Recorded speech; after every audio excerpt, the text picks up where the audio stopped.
Run it back, Philly. No frauds, no fanboys, no intro. It's time to go fishing, because that's what I do. So I'm going to tell you straight up what happened between James Harden, the Philadelphia 76ers, and Daryl Morey. Here's exactly what happened. Daryl Morey said, James, listen, I can't trade you if you don't come to training camp. I can't trade you if you don't come to practice. I can't trade. The reason you didn't get the contract is because Josh called me. He told me not to give it to you because you weren't good. You didn't get out of the second round. If you would have led the team out of the second round, Josh would have said, okay, pay the man. Josh Harris sitting down there on his yacht, counting all his billions of dollars. He's the one didn't want to pay you, not me. I had to save my own job by not paying you. Now look, I know you don't want to be here. I know you still want to be traded to the Clippers. Come to practice. Come to training camp.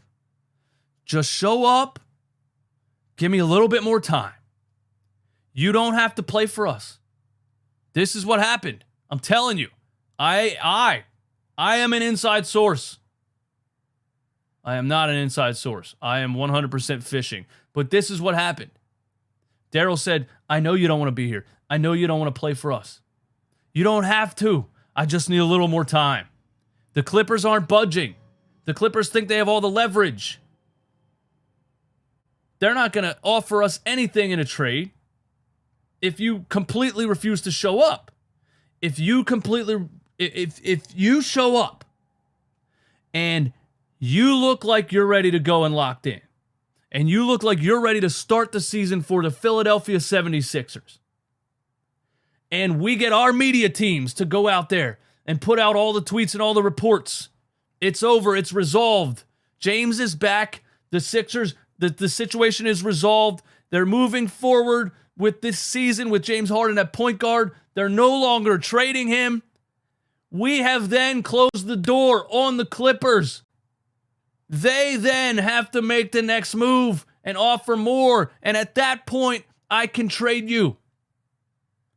So come back. Let our media team do the work. Look like you're locked in at practice. And just give me a little bit of time. And I'll get you to the Clippers before the season starts. You won't even have to put on a Sixers jersey. You won't have to walk in front of Philly fans. Just come to training camp and work, and I'll trade you before the season starts.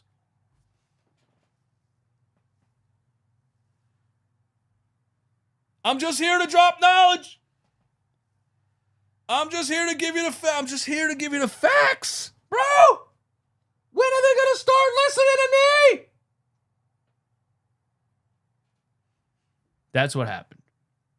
So James Harden is still 100% going to be traded before the season starts. And it's going to be for a 3-team deal between the Clippers, the Chicago Bulls, and the Philadelphia 76ers that lands Zach LaVine in Philly. You heard it here first, and it's happening before the season starts.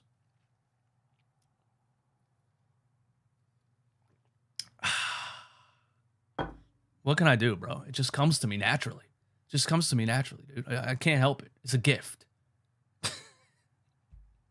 What do you guys think of that? Agree or disagree with that? Bello says facts. Let's go, bro. Facts and truth. Let's go. Sorry, why would Harden play hard to lose good teammates on the Clippers? Because if he doesn't play hard, he can't go to the Clippers! What are you talking about? If he doesn't play hard, he doesn't get traded to the Clippers. He doesn't have teammates on the Clippers. He's not on the Clippers. David Mullen, member of the channel. That's right. It's actually so plausible. See? I think a little deeper about these things, man. Nah, I wish, but seems too far-fetched. Okay. Okay. That's fine. That's fine. I still don't see how Harden will fit in with Nick Nurse's system. Yeah, I have to say that I don't really see it either. Pass on that Levine idea. Tyrese Maxey, year 4, point guard, Nick Nurse system of ball sharing and movement without the ball and team chemistry, and you put Maxey at the point guard and you put Levine at the maybe small forward. I don't know. I'm like, look, that's better than James not being there, or I honestly think that's better than James being there right now. This is live footage of what being a Sixers fan does to you. Yeah. It's just, it is what it does to you, man. It makes you a little bit crazy. Nick Nurse is proving that Doc Rivers was the problem. We have footage of Sixers practice from yesterday. We have quotes from Sixers players praising the philosophy of Nick Nurse, praising what's going on at practice, and praising how the style of play is going to be so much different than what we witnessed the past couple of years. Nick Nurse is proving that Doc Rivers was the issue. 300 people in here. Everybody hit the like button. Let's start with my guy, Daniel House Jr. First of all, I'd like to call him Danny Brown, because if you guys don't know who Danny Brown is, he used to be a rapper. He's from Detroit, has a high-pitched voice. They kind of look alike. Not really. That's an insult to Daniel House, to be honest with you. But Danny Brown is now a podcast comedian, and he's funny as hell. And I think Daniel House is funny as hell also.